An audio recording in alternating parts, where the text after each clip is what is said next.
È un grande piacere essere qua oggi, è un grande piacere poter parlare di questa straordinaria opera. C'è tanto vento e il vento, come ha detto qualcuno, porta via le parole vanno col vento, quelle pronunciate e talvolta anche quelle scritte. L'opera resta, come vedete anche col vento l'opera resta, ed è un fatto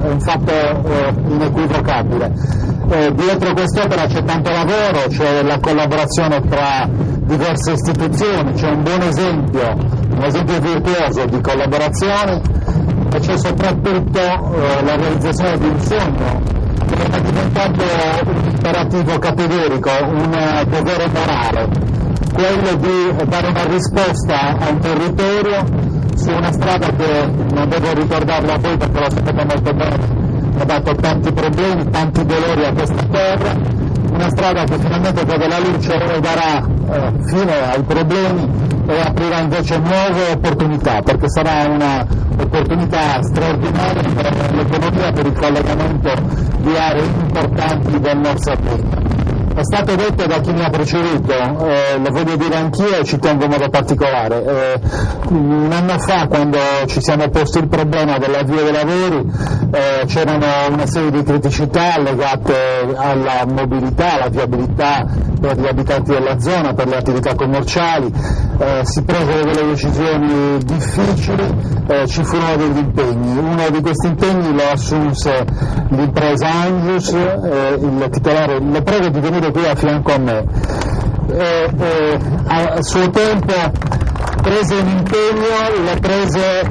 sapendo anche di correre dei rischi e l'impegno è stato mantenuto in modo straordinario e io di questo lo voglio ringraziare lui, voglio ringraziare tutte le maestranze, voglio dire che sono orgoglioso di avere esempi di questo tipo di poter avere in Sardegna e dico anche che forse un po' di merito lo abbiamo perché abbiamo fatto delle scelte anche rispetto all'impostazione che abbiamo potuto dare a questi lavori, abbiamo chiesto, preteso, voluto fortemente che il metodo fosse quello dell'offerta economicamente più conveniente, venisse messa al bando il massimo ribasso, che ci fossero dei meccanismi che fossero capaci di dare spazio anche alle imprese sarde. Così è stato e abbiamo dimostrato che le imprese sarde meritano questa attenzione perché sono capaci di fare bene la loro parte. Grazie anche all'ANAS che ha consentito di realizzare attraverso questi percorsi questo tipo di risultato, grazie a tutte le istituzioni che ci hanno creduto. Questo è un pezzo importante per la mobilità interna e questa è una precondizione per lo sviluppo ed è qualcosa alla quale veramente teniamo molto. Non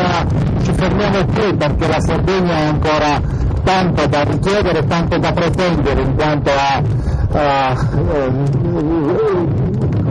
colmare quel divario infrastrutturale che è straordinariamente alto, che è straordinariamente penalizzante. Ma parlando di mobilità mi trovo qua davanti l'aeroporto, vediamo non molto lontano c'è il porto, non posso non parlare anche della mobilità che si riferisce alla continuità territoriale aerea e marittima.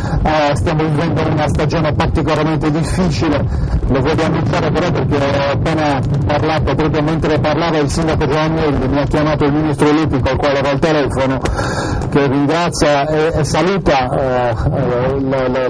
l'inaugurazione di quest'opera e mi ha preannunciato che per la settimana prossima lui sarà in Sardegna e apriremo un tavolo per quanto riguarda i problemi e delle infrastrutture e della mobilità, in particolare del trasporto marittimo, quindi anche questa notizia la saluto con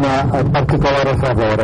Grazie a tutti e come si dice in gergo marinare, questo è il caso di dirlo, buon vento. Grazie.